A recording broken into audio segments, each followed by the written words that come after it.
Quisiera que busquen la palabra del Señor en Éxodo capítulo 34. Voy a leer el verso número 10. Éxodo capítulo 34, el verso número 10. Voy a leer esa porción bíblica en 4 versiones diferentes de la Biblia. Y la idea es que usted pueda comparar. La inmensa mayoría de los que estamos aquí tenemos la Reina Valera 60, es la Biblia base que usamos. Dice así esta porción bíblica en Reina Valera 60. Y él contestó: he aquí, yo hago pacto delante de todo tu pueblo. Haré maravillas que no han sido hechas en toda la tierra, ni en nación alguna. Y verá todo el pueblo en medio del cual tú estás la obra de Jehová, porque será cosa tremenda la que yo haré contigo. La Nueva Traducción Viviente traduce ese mismo verso de esta manera. El Señor respondió: escucha, yo hago un pacto contigo en presencia de todo tu pueblo. Realizaré milagros que jamás se han hecho en ningún lugar de la tierra ni en ninguna otra nación. Todos los que te rodean serán testigos del poder del Señor, el imponente despliegue de poder que yo haré por medio de ti. La palabra de Dios para todos traduce ese mismo texto de esta manera. Entonces Dios dijo: voy a hacer un pacto frente a tu pueblo y voy a realizar milagros que no se han visto nunca antes en la tierra. El pueblo verá las cosas del Señor porque voy a realizar un acto asombroso con ustedes. Y la traducción al lenguaje actual dice ese mismo texto, lo traduce de esta manera. Dios le dijo a Moisés: pon atención, porque voy a hacer un pacto con todo tu pueblo. Voy a hacer grandes milagros como nunca antes se han visto en ningún país del mundo. Todos los países donde ustedes vivan verán lo que yo, el Dios de Israel, puedo hacer. Dios añada bendición a su palabra. Yo le quiero poner como título a la palabra que quiero hablar en esta mañana: cosa tremenda, cosa tremenda. Y quiero por favor que demos un aplauso para que los niños salgan, ¿verdad?, a la parte alta para recibir, ¿verdad?, su enseñanza juntamente con Chris Mari. Nosotros vivimos en un mundo en el cual la mayoría de las personas se conforman con lo común. Hay solo un puñado de personas que aspiran a la excelencia. Y así, por ejemplo, tenemos obreros que hacen las cosas por cumplir con un expediente. Así vamos pasando los días, los meses y los años. Y nos vamos a la tumba y solo desarrollamos una fracción de lo que es el potencial que tenemos como seres humanos. La iglesia no es la excepción a la regla. Hay creyentes que han caído en un letargo espiritual y se conforman con venir al santuario un par de veces en la semana, hacer algunas oraciones breves, cantar varios coritos, dar una limosna, cabecear en medio del mensaje y luego regresamos a nuestros hogares. Y entonces eso es suficiente para que nos marquen un checkmark como que estuvimos presentes en el lugar. En muchas ocasiones hemos olvidado que servimos a un Dios todopoderoso, que hace y que quiere hacer maravillas, maravillas tremendas desde el punto de vista humano, maravillas que son impresionantes. Dios quiere hacer cosas tremendas en nuestros medios y espera que estemos comprometidos con Él. En esta hermosa mañana he seleccionado una porción bíblica que está en el libro de Éxodo. El libro de Éxodo forma parte de lo que denominamos nosotros el Pentateuco en nuestra Biblia cristiana. Los primeros 5 libros de la Biblia, la ley, la Torá para los hebreos, Génesis, Éxodo, Levítico, Números y Deuteronomio. Y en el libro de Éxodo específicamente se nos relata cómo una familia escogida llega a ser la nación que Dios quiere. Y relata dos eventos importantes como son la salida del pueblo de Israel de Egipto y la entrega de la ley a ese pueblo en el Sinaí. Cuando buscamos la historia del libro de Éxodo, nos damos cuenta que se pudiera resumir el pensamiento central de ese libro como la redención por sangre. Y de alguna manera retrotrayéndonos aquella figura en el cual el pueblo de Israel va a salir de Egipto y se le ordena que sacrifique un cordero y que marquen las puertas de las casas y que todo el que esté dentro de ese lugar va a ser salvo cuando el ángel de la muerte pase. La narrativa del libro de Éxodo cubre cerca de 80 años de historia y pone especial énfasis desde la salida del pueblo de Israel de Egipto hasta la llegada al monte Sinaí. Luego de un silencio de cerca de 275 años, todo había cambiado. Una familia había llegado como refugiada al pueblo de Egipto en medio de una hambruna y se le asigna la tierra de Gosén. Sin embargo, cuando leemos el libro de Éxodo en sus primeras líneas, se nos habla que se levantó un faraón que no había conocido a José.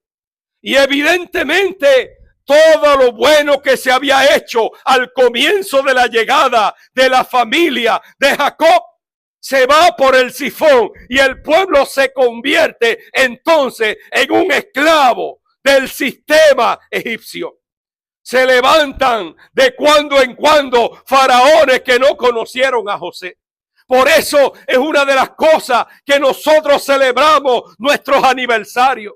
Porque es necesario que el que llega especialmente a este lugar o a cualquier lugar conozca cómo se han desarrollado las cosas. No siempre hemos tenido aire acondicionado. No siempre hemos tenido sillones acoginados. No siempre hemos tenido las facilidades que tenemos en el día de hoy. Porque en ocasiones se levantan faraones que no han conocido a José y parten de la premisa que todo es igual ahora a como era al principio. Así que el libro de Éxodo nos habla acerca de la historia de cómo el pueblo de Israel salió de Egipto de manera milagrosa. De hecho, Éxodo lo que significa en el idioma original es salida. Y se le llama el corazón del Pentateuco. Nos habla acerca del progreso de la redención del pueblo de Israel. El libro de Éxodo comienza con un pueblo esclavizado en Egipto y termina con un pueblo redimido que vive en la presencia de Dios en el monte Sinaí. Y luego de su salida apresurada del pueblo de Israel de Egipto, en cerca de 12 semanas, poco más o menos de 3 meses, el pueblo llega, cerca de 3 millones de personas llegan providencialmente al monte Sinaí. 3 millones de personas es poco más o menos lo que hay en nuestro país en el día de hoy. Según el censo, en nuestro país hay 2.8 y tantos millones de personas. Así que estamos hablando que el equivalente a toda la población de nuestro país estuvo en un peregrinar de cerca de 3 meses por el desierto y llegan providencialmente al monte Sinaí. Recordemos que este pueblo era acompañado por una columna de nube de día y una columna de fuego de noche.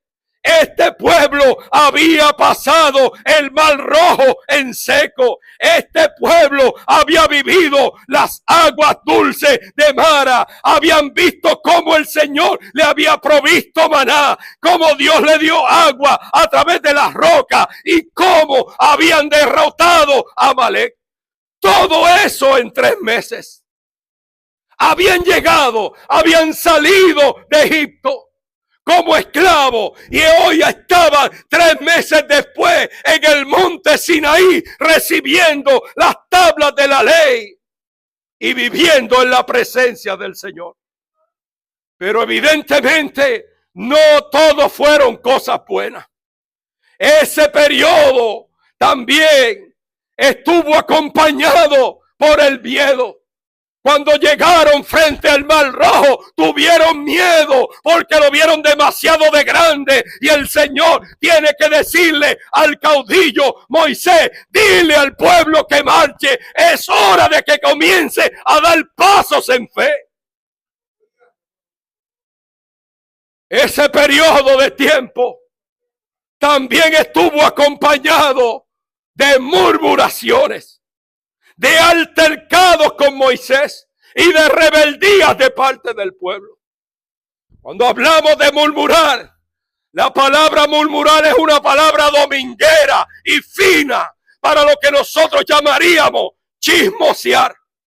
El que chismosea y murmura nunca habla de frente, siempre habla entre dientes. El que murmura en el idioma original, la palabra murmurar lo que significa es hacer el zumbido que hacen las abejas. ¿Y cuál es el zumbido que hacen las abejas? ¿Y qué es lo que pasa cuando hay gente que murmura y chismosea? Que está hablando de ti, mirándote a ti y está hablando por el lado de la boca al que está a su lado. El pueblo de Israel, a pesar de todos los portentos que Dios hizo con ellos en esos 3 meses, también vivió periodos de murmuración en contra de Dios y en contra del líder que Dios había puesto frente al pueblo. Y Dios los hizo llegar al monte Sinaí y allí le dio los mandamientos y ordenanzas que iban a ser observados de parte del pueblo. Ordenanzas que tenían que ver con los esclavos, con los actos de violencia, con la responsabilidad que tenían los amos y dueños, con el proceso de restituir, con leyes humanitarias. También se le designó al pueblo las 3 grandes fiestas que iba a celebrar el pueblo de Israel, en la cual todo varón mayor de edad tenía que presentarse delante del Señor. Y también en ese monte se dio toda la revelación de lo que luego sería el tabernáculo, sus utensilios, las vestiduras de los sacerdotes e inclusive cómo se iban a consagrar estos al Señor. Y mientras Moisés estaba en el monte, el pueblo estaba abajo edificando un becerro de oro en su lugar. Así que cuando Moisés llega, fue tal el desagrado del líder que rompió las tablas que Dios mismo había escrito en un arranque temperamental. Y eventualmente hay una conversación de Moisés y con Dios y de Dios con Moisés, donde el Señor le encomienda y le dice: yo quiero que tú sigas dirigiendo a este pueblo. Yo quiero que tú lo encabeces y lo lleves a la tierra que yo les he prometido.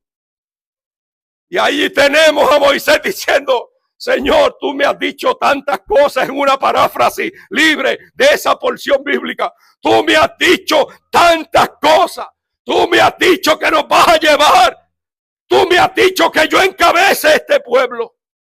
Y ahí aparece una frase lapidaria que todavía al día de hoy debiera ser repetida por todos aquellos que dicen tener a Cristo como su Señor y Salvador.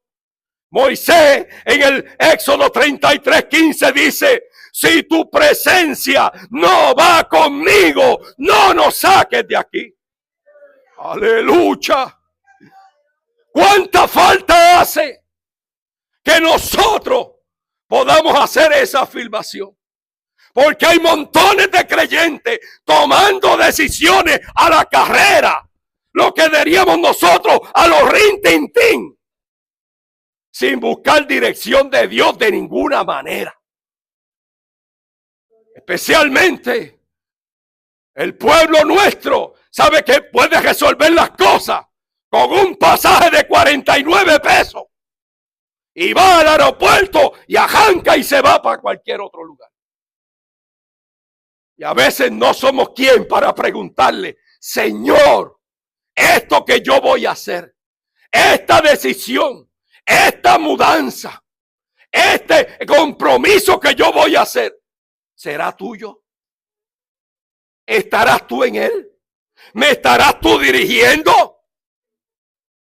A veces tomamos decisiones a la carrera y después que tomamos las decisiones pedimos a Dios que bendiga nuestros actos. Lo que Moisés le dijo a Dios fue, no, Señor. Si tu presencia no va conmigo, no nos saques de este lugar. Hermano, necesitamos ser portadores de la presencia de Dios en nuestras vidas. Necesitamos que la presencia de Dios sea el que nos acompañe o la que nos acompañe en todo y en todas las decisiones que vamos a tomar. Y llegamos al capítulo 34 del cual leímos un texto en este día. Y allí tenemos a Dios comisionando a Moisés para que prepare unas tablas como las primeras para volver a escribir. Las primeras tablas Dios se las dio. Las segundas las tuvo que preparar Moisés. Y en una manifestación extraordinaria de la presencia de Dios, Moisés tenía una peculiaridad que podía relacionarse con Dios y hablar con Dios cara a cara. Así que entonces, en medio de todo eso, hay una manifestación tan extraordinaria de la gloria de Dios hacia Moisés, que hace que Moisés adore. Adorar lo que significa es postrarte. El postrarse del judío, ya usted lo conoce. Yo lo he explicado muchas veces.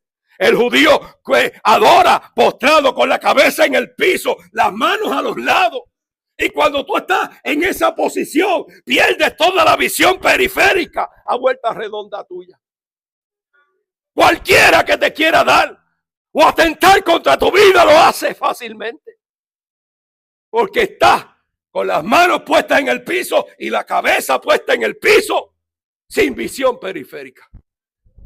Cuando nosotros decimos en la iglesia que nosotros adoramos, adorar lo que significa es hacernos vulnerables. Esta vez no delante de un hombre, sino delante de Jehová, Dios de los ejércitos.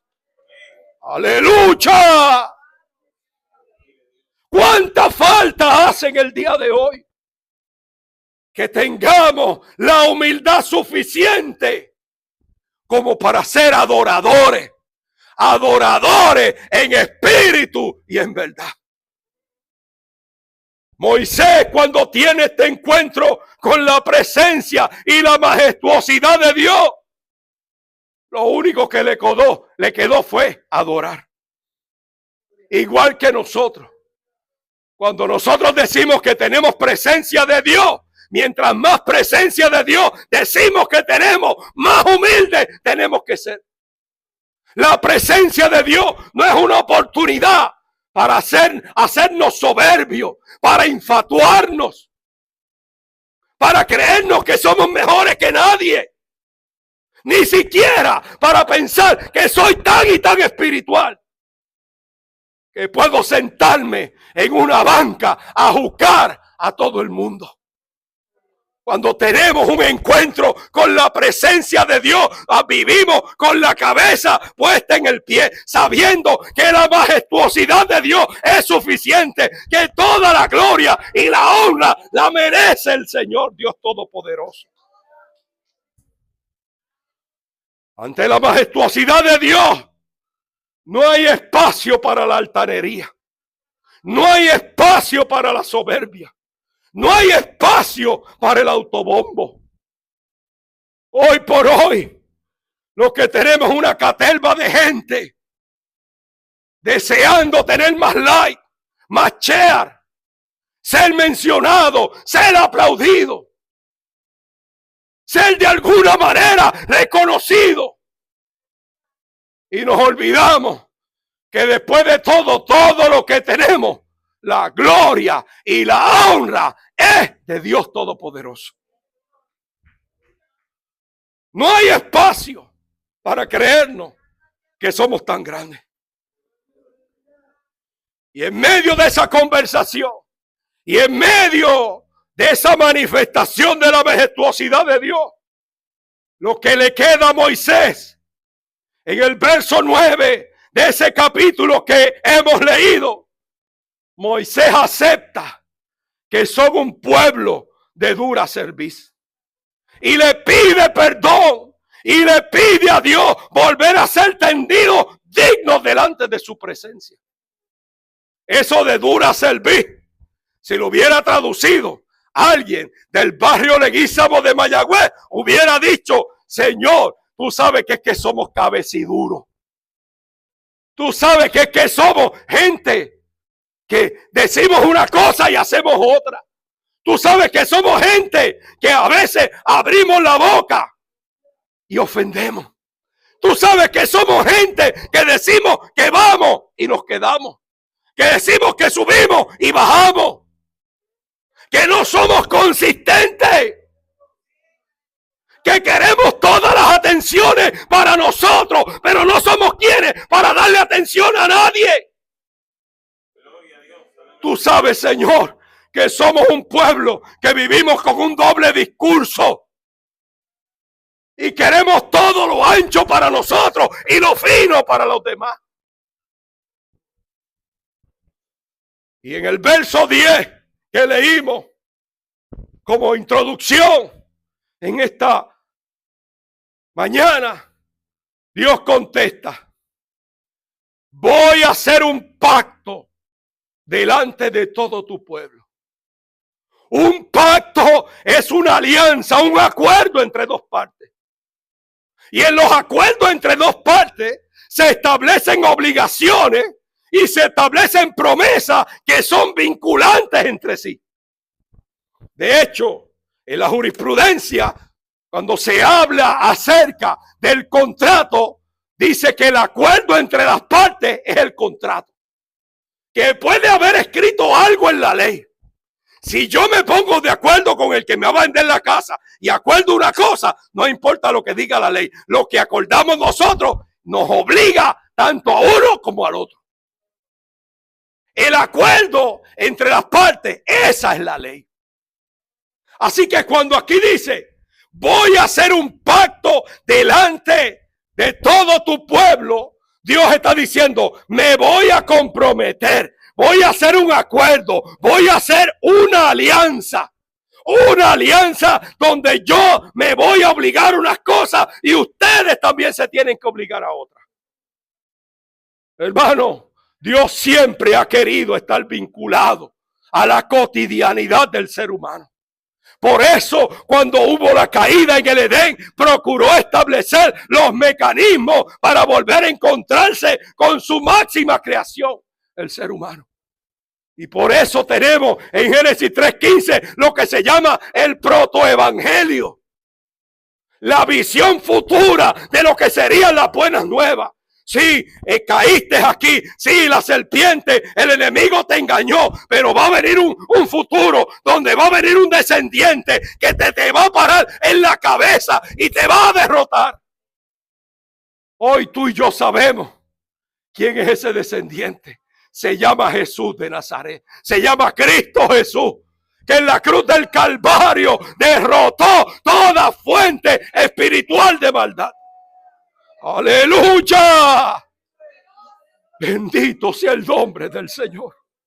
Dios siempre ha querido estar vinculado al ser humano.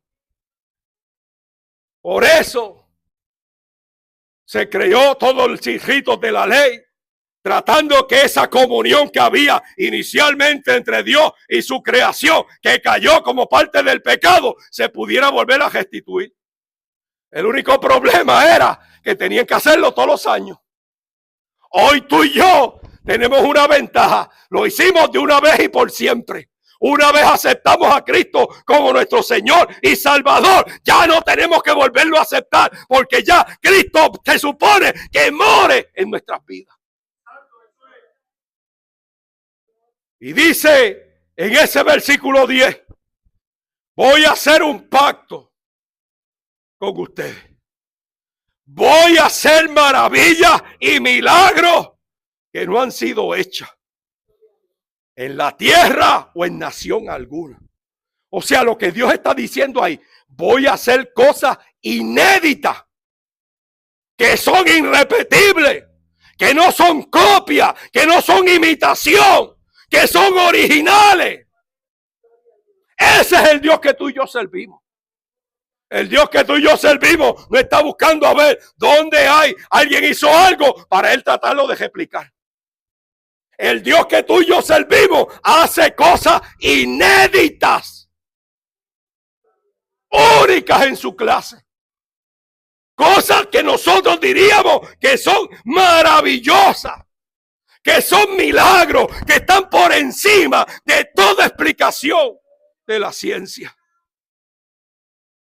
A veces nosotros tenemos gente, ayer Javi lo decía en el mensaje, de personas, tú vas a algunas iglesias que son una réplica de Sábado Gigante, del otrora Sábado Gigante. ¿Se acuerdan? Que son una réplica de Puerto Rico Gana. No, la iglesia no tiene que estar replicando lo que se hace en la parte afuera. Aquí hay presencia de Dios. Hay presencia de Dios y a la presencia de Dios tiembla la tierra. Dios siempre es original. Lo que Dios hace siempre será superior a lo que pueda hacer el hombre. No hay por qué estar imitando lo que vemos en otro lugar. Me acuerdo hace unos años atrás, cuando en Puerto Rico alguien hizo con el puño así y alguien cayó, y ahí en una semana estaban todos los que oraban con el puño. Alguien sopló y cayó alguien, ahí estaba todo el mundo soplando. No porque Dios le dijo que soplaran, es porque como aquel lo hizo y se cayó, ahora voy a soplar. Hermano, sintonicémonos con el cielo. El Dios que tú y yo servimos es el Dios de cosas originales. Y le dice al pueblo, yo voy a hacer un pacto con ustedes. Pero además de un pacto, yo voy a hacer maravillas. Cosas que no han sido hechas en ninguna nación y en ningún país sobre la faz de la tierra. Y el pueblo verá. Los lugares donde ustedes estén lo van a ver. Los que te rodean lo van a ver. Hermano, la obra que Dios hace en nuestras vidas está a la visión de todo el mundo. Dios no hace cosas escondidas ni en secreto. El Dios que tú y yo servimos es el Dios que hace maravillas donde todo el mundo lo ve. El Dios que tú y yo servimos no es el Dios de la manipulación psicológica. Es el Dios que lo que va a hacer lo hace a vista de todo el mundo. El pueblo va a ver. Los lugares donde tú estés lo van a ver. Los que te rodean lo van a ver. O sea, lo que yo voy a hacer, no lo voy a hacer a escondidas ni en secreto. Y será, que de ahí derribo el título del mensaje, será cosa tremenda. Tremenda lo que significa es imponente, asombrosa. Lo que Dios va a hacer con el pueblo va a ser algo asombroso, algo imponente. En el lenguaje español, algo tremendo también, es algo digno de respeto, algo que debe ser reverenciado. Lo que Dios hará no se puede tomar livianamente, porque lo que Él va a hacer es cosa tremenda. Es cosa que no ha sido hecho anteriormente. Y después de esa afirmación, Cuando seguimos buscando la historia del pueblo de Israel, la Biblia nos narra cómo se erigió el tabernáculo, al punto que fue tan cosa tan tremenda que pasó, que después que le dijeron traigan cosas para hacer el tabernáculo, le tuvieron que decir no traigan más nada. Mire la diferencia en que estamos en el día de hoy, que tenemos algunos altares donde se están llorando y pidiendo casi con lágrimas, hermano, por favor, ayúdenos, que mire, que esto, que lo otro. Mira, cuando hay presencia de Dios, cuando hay cosas tremendas de Dios pasando en la casa, hay abundancia de provisión. Y Moisés tiene que decirle, no traigan más nada. Que ya, se acabó, no, ya, con esto es suficiente. Cosa tremenda. Al punto que tienen que detener las aportaciones. Después de eso, Dios le proveyó codornices al pueblo. Se cansaron de comer la hierba esa que parecía cilantrillo, maná. Y entonces querían carne. Y el Señor le dio carne. Hasta que llegaron a la tierra prometida. Le proveyó codornices para su dieta. Después de eso, nos dice cómo el Señor le provee, cuando tienen sed, agua de las rocas. Después de eso, se nos habla de que hubo un rey que quiso comprar a un profeta para que maldijera al pueblo. Y el profeta terminó bendiciéndolo. La famosa historia de Balaam y de la mula y de todo ese tipo de cosas. ¿Ah? Y le pagan, tratan de comprarle la conciencia. Y cuando él se para, es lo que tiene que empezar a bendecir al pueblo de Israel. Y decirle, no, es que yo no puedo maldecir a esa gente. Es que cuando tú tienes la bendición de Dios contigo, nadie te puede maldecir. Aleluya. Hay montones de gente, inclusive creyentes. Ay, Dios mío, apareció un gallo muerto ahí en la puerta. Pues si apareció, échalo al zafacón. Ay, pero que uno no sabe qué habrán hecho. Que hagan lo que han hecho, se murió ya. Los hijos del Señor no tienen que tenerle miedo a gallos muertos. Ni tienen que tenerle miedo a cosas que están traspasadas por alfileres. Porque la presencia de Dios en tu vida es superior a todo eso. Y a veces cantamos que tenemos la presencia de Dios con nosotros. Y cuando vemos eso, ¡ay, Dios mío! No encontramos tierra donde parar. No, si tú y yo somos bendecidos de parte del cielo, no hay nadie que pueda declarar lo contrario. No importa que le paguen. A Balaam le pagaron para maldecir, él terminó bendiciendo al pueblo de Israel. Luego de eso, pasaron el río Jordán en seco. No hicieron más que poner un pie allí. Toda la historia, tú la encuentras allí en el libro de Números y demás. Y el libro de Josué habla de cómo el pueblo pasó en seco. Y las aguas se amontonaron arriba y las de abajo. Y una cosa espectacular. ¿Qué son eso? Cosas tremendas. Cosas que no tienen explicación por leyes de naturaleza, ni por ciencia, ni por nada. Ese es el Dios que tú y yo servimos. El Dios que está por encima de las circunstancias. Luego de eso, de que pasaron el río Jordán en seco, fue que se cayeron los muros de Jericó. ¿Se acuerdan ustedes? Unos muros que no eran unos muritos esos de bloques de 6 pulgadas. No. Eran muros donde podían caminar dos carretas, una a la par de la otra. Imagínense lo ancho que era. Muros donde habían casas edificadas sobre ese muro. Y Dios viene y le dice, no. Ustedes van a coger y van a darle una vuelta en silencio cada día. Por 6 días. Y el día 7 le dan 7. Y cuando yo diga esto, griten, etcétera, etcétera, ustedes hacen lo que yo les voy a decir. Eso son cosas asombrosas. Porque nadie puede explicarse cómo es que el muro va a caer. Un muro de esa magnitud va a caer.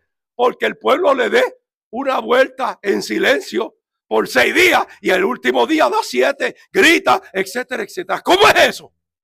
Es que el Dios que tú y yo servimos hace cosas asombrosas. Es el Dios que tú y yo servimos. Es el Dios de lo imposible. Es que cuando nosotros obedecemos lo que Dios nos dice que hagamos, Dios bendice a los seres humanos. Cuando vemos eso, ¿qué son eso? Cosas tremendas. Cosas tremendas. Y seguramente cosas tremendas es lo que tú has estado viviendo en tu vida cristiana desde que aceptaste a Cristo como su Señor y Salvador. Cosas tremendas, cosas que no tienen explicación. Cosas que Dios ha hecho ante la vista, ciencia y paciencia de los que te rodean. Cosas imponentes. Cosas dignas de respetar y de reverenciar. Hermano, si algo no debemos olvidar es que fue por su gracia. Todo lo que tenemos ha sido por la gracia y la misericordia del Señor. Somos fuertes porque Él nos fortalece. Trabajamos porque Él nos da fuerza. Vivimos porque Él nos mantiene vivos. Por eso es que decimos, toda la gloria y la honra la merece Dios. ¡Aleluya! Esa tiene que ser la realidad en la vida de cada creyente. Dios quiere hacer pacto con nosotros. Está interesado de que no vivamos al garete en nuestras vidas. El Dios que tú y yo servimos quiere darnos bendiciones sobreabundantes para nosotros, de la misma manera que hubo bendiciones asombrosas y abundantes para Israel en su peregrinar en el desierto. Es curioso que el Dios Todopoderoso quiera mantener estrechos vínculos con nosotros como seres humanos. Las bendiciones que Dios nos quiere dar no están sujetas a explicación humana. Aleluya. Por eso es que a veces las sanidades no tienen explicación. Por eso es que en ocasiones se desaparecen cánceres y no hay explicación para eso. Por eso es que en ocasiones se desaparecen hernias y no hay explicación racional para eso. Por eso es que hay espinas dorsales que son enderezadas y no hay explicación para eso. Por eso es que los paralíticos andan y no hay explicación para eso. Por eso es que los ciegos ven y no hay explicación para eso. Por eso es que las curvaturas de los pies son hechas y no hay explicación para eso. Es que es cosa tremenda lo que Dios hace en la vida de los seres humanos. Oh, Masita Ramasaya. Y cuando yo hablo de cosas tremendas, no tengo menos que retrotraerme y lo que está fresco en mi memoria son las vivencias que Manny y yo hemos vivido con nuestros hijos. No hay explicación, papá, para ver que en el microscopio buscamos y no hay células cancerosas en tu hijo. No hay explicación para eso, nos decían. Sabemos que no es por el tratamiento que le estamos dando. Es que el Dios que tú y yo servimos hace cosas tremendas. Hace cosas que no tienen explicación.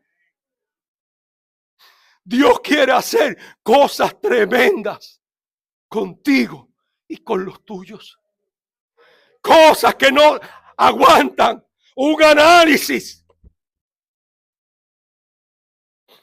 Un análisis racional. de la ciencia. Por eso, hace un tiempo atrás, Débora nos testificaba que se supone que ella, por ser prematura, sus pulmones no hubieran madurado adecuadamente y que tuviera 1000 problemas.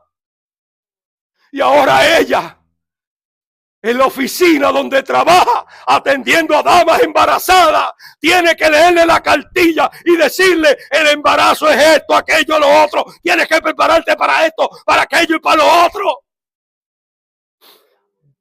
Y hace unos meses atrás ella nos testificaba que cayó en sí cuando dijo: adiós, ¿y qué pasó conmigo?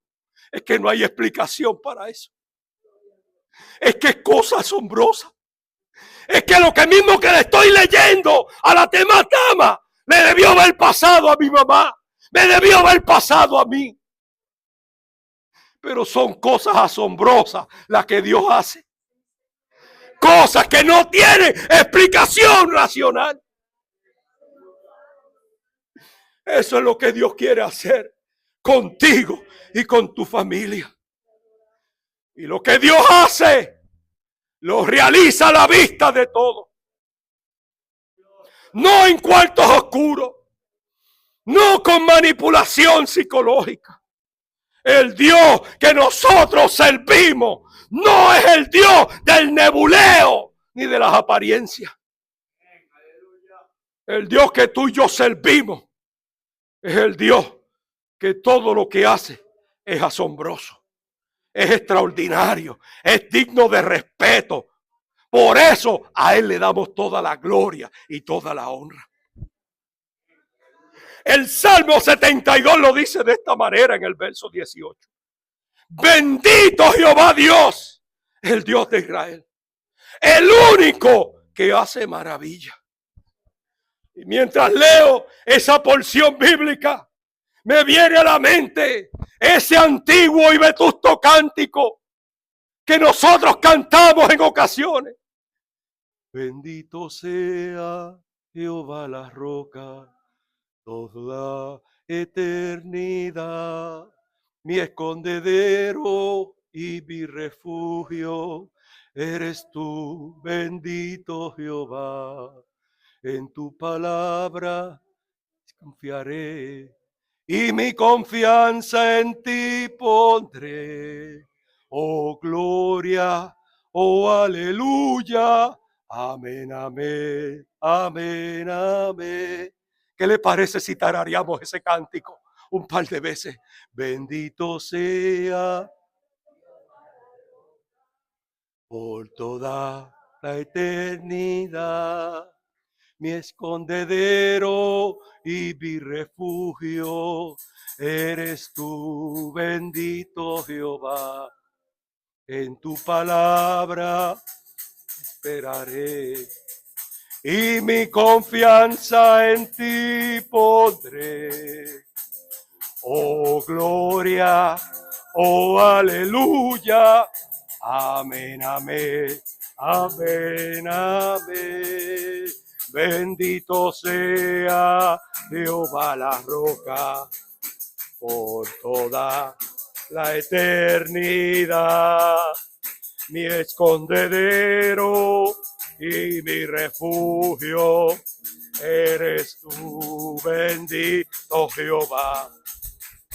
En tu palabra esperaré y mi confianza en ti pondré. Oh gloria, oh aleluya, amén, amén, amén, amén. Aleluya. Hermanos y hermanas, Dios pacta con su pueblo. Pero todo acuerdo tiene dos partes, en las cuales hay beneficios y hay obligaciones. Y no hay duda de que Dios quiere hacer proezas en nuestras vidas y en las que nos rodean. Pero espera ese mismo Dios que va a hacer cosas tremendas espera que nosotros seamos fieles en nuestro compromiso. No es vivir la vida cristiana aprovechando lo mejor de dos mundos. Las cosas tremendas de Dios están supeditadas a que su pueblo viva de acuerdo a su palabra. Que el Señor nos ayude, hermanos, a vivir nuestras vidas a la altura de lo que nosotros decimos que somos. Y termino leyendo las líneas de un cántico que también nosotros conocemos y que es un ícono dentro de la iglesia cristiana. Cuán grande es Él. Señor mi Dios, al contemplar los cielos y el firmamento y las estrellas mil, al oír tu voz en los potentes truenos y ver brillar el sol en su cenit, mi corazón entona esta canción. Cuán grande es Él. Cuán grande es Él. Mi corazón entona esta canción. Cuán grande es Él. Cuán grande es Él. Al recorrer los montes y los valles y ver las bellas flores al pasar, al escuchar el canto de las aves y el murmurar del claro manantial, mi corazón entona esta canción. Cuán grande es Él. Cuán grande es Él. Mi corazón entona esta canción. Cuán grande es Él. Cuán grande es Él. Cuando recuerdo del amor divino que desde el cielo el Salvador envió, aquel Jesús que por salvarme vino y en una cruz sufrió por mí y murió. Mi corazón entona esta canción. Cuán grande es Él. Cuán grande es Él.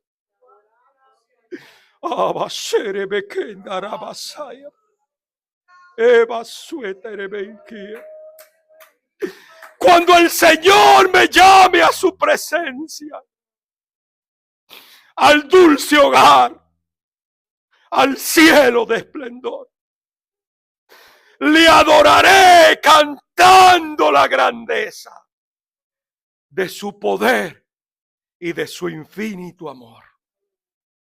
Y termina diciendo, mi corazón entona esta canción.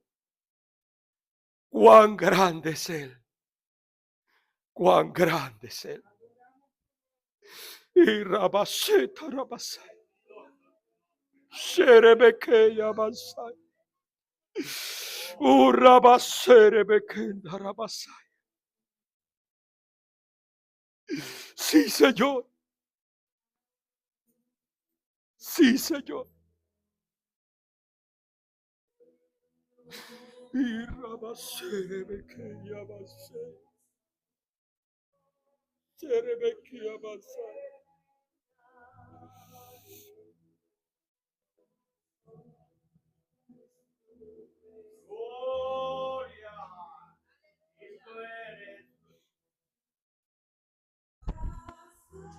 ¿Puedes unirte a ese cántico?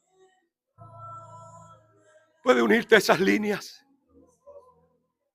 Y decirlo allí con los ojos cerrados, decírselo al Señor. Sí, Señor.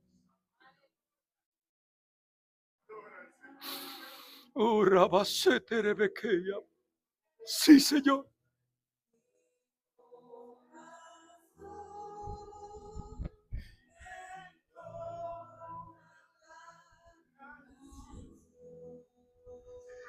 Cántalo al Señor.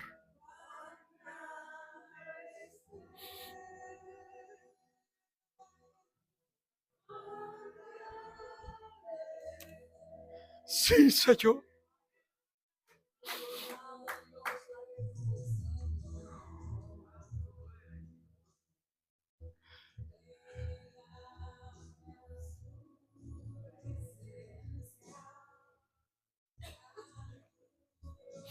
Sí, Señor.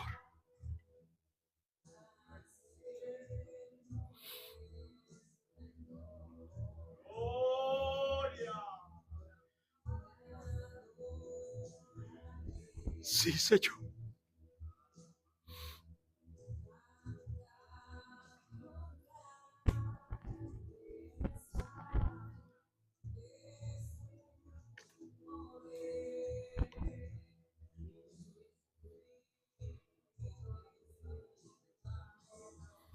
Cántale ahí ahora el coro. Mi corazón entona la canción. Puedes ponerte de pie, por favor. Aleluya. Es que Dios quiere hacer cosas asombrosas. Cosas asombrosas. Vamos a orar, vamos a pedirle al Señor que nos acompañe, que Él nos ayude, que Él nos dé fuerza para seguir hacia adelante. Si hoy estás aquí en el santuario y todavía no te has abrazado con Cristo, es una buena oportunidad para que así lo hagas. Aleluya. Es una buena oportunidad para que le digas, Señor, entra a mi corazón. Te acepto como mi único y exclusivo Salvador. Soy tuyo, Jesús. Inscribe mi nombre en el libro de la vida y que nunca se borre. Padre, que el nombre de Jesús, yo te doy tantas gracias por este tiempo hermoso en tu presencia, Señor, en esta hermosa mañana. Señor, respiramos tu presencia santa en este lugar. Desde que entramos en esta mañana, Señor. Y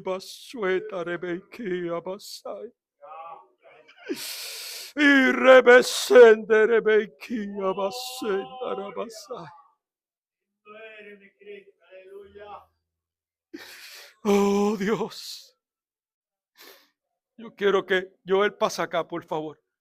Quiero los varones de la casa. Quiero que oremos por este hombre. Vamos a pedirle al Señor que el Señor rompa las piedras y quite ese dolor que este hombre tiene. Oh, mi alma te adora. Los varones de la casa, ¿dónde están? Quiero varones de la casa. Alma te adora. Si usted cree que Dios puede hacer cosas asombrosas, quiero que venga y ponga la mano sobre este hombre que se acerca. Oh, mi alma te adora, Jesús. Creemos que Dios puede hacer cosas asombrosas. Levante su mano en dirección aquí a donde está. Señor, tú eres el mismo ayer, hoy, por todos los siglos. Y tu poder no ha cambiado. Tú lo hiciste ayer, tú lo haces hoy, tú lo harás mañana. Mira ese dolor, mira esas piedras. Pon tu mano, Señor. Tú eres soberano. Y nosotros creemos que tú puedes hacer cosas asombrosas. Cosas que no tienen explicación a la ciencia humana. Pero tú lo puedes hacer.